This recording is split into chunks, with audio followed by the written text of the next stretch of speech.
আমার ভমেতে ফিরাই আঁখি, কেউ তো সঙ্গে নাহি দেখি, পড়ি আমি মূর্ছিত হইয়া। শ্যাম সুন্দর রাধারণীর চরণ ছেলে চরণ থেকে ঢেকে হেঁটেছে। শুধু তাই নয়,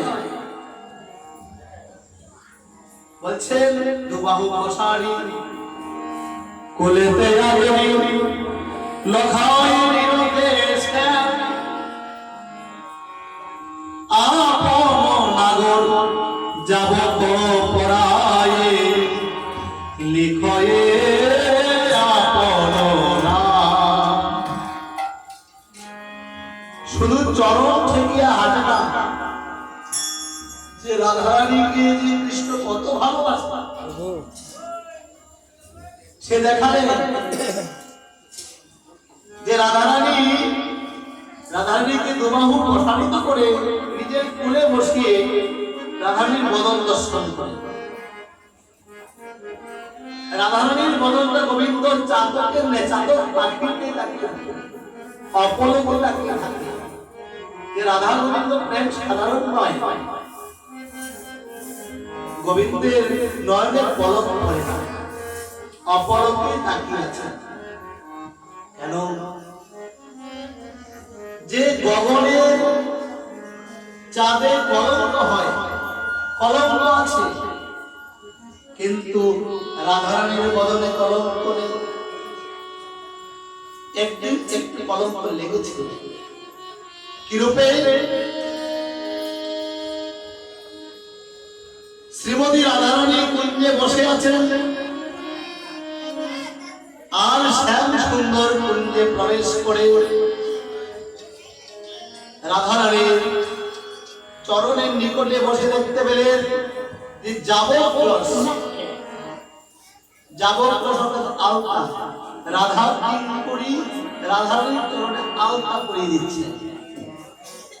গোবিন্দের স্থান হল, হে রাধে, তোমার ওই কমল চরণে আমি আলতা পরিয়ে দিতে চাই।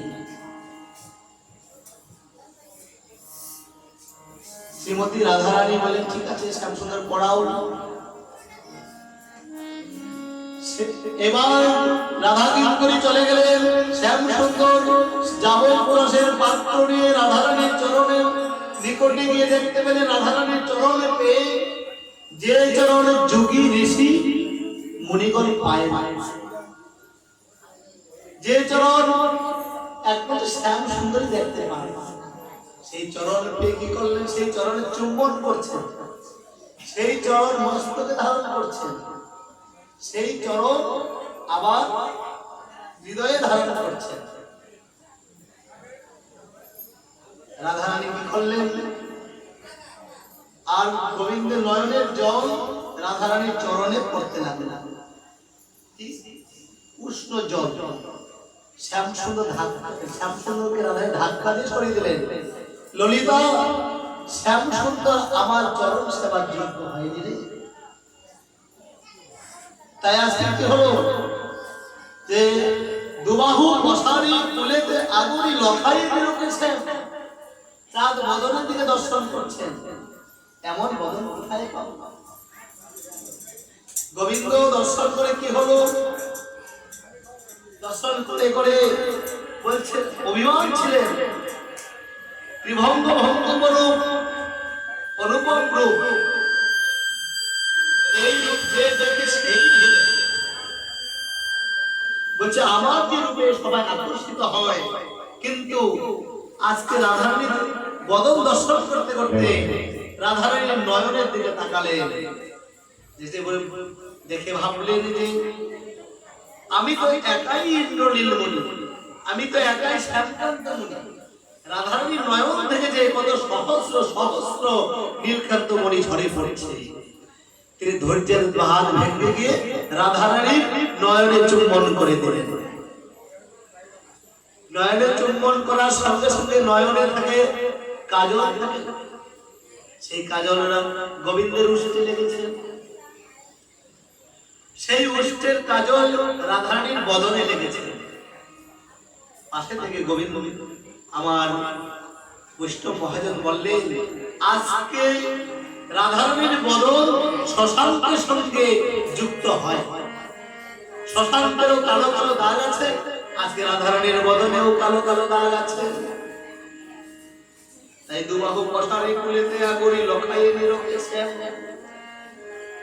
আপন নাগর যাবত পরায়ে লিখই আপন নাম। রাধারানীর চরণে গোবিন্দ আলতা দিয়ে কৃষ্ণ নাম লিখে দিচ্ছে, কৃষ্ণ নামের অক্ষরগুলি লিখে দিচ্ছেন। এই কথা কহিতে দাস যদুনাথে তিথিল নয়নের জলে, বলছে আমার ভাগ্যে তো হলো না যে রাধারানীর চরণে আমি কৃষ্ণ নাম লিখে দেব। আজকে স্বয়ং গোবিন্দই রাধারানীর চরণে কৃষ্ণ নাম লিখে দিলেন।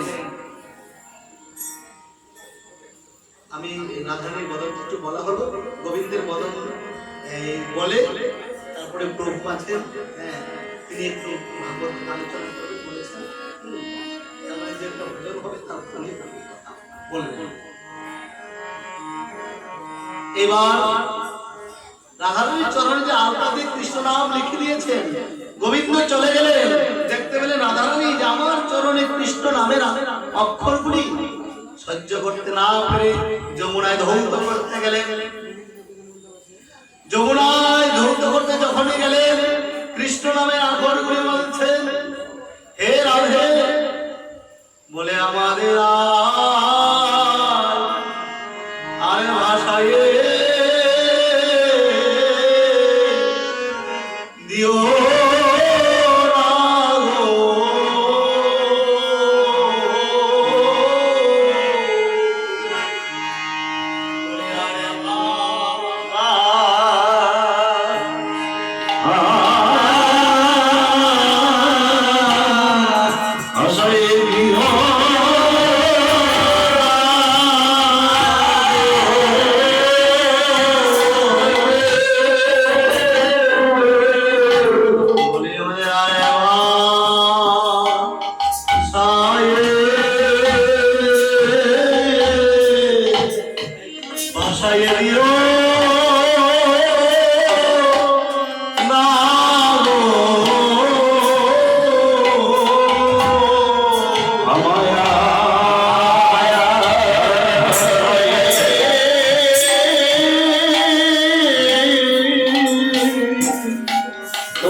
Hare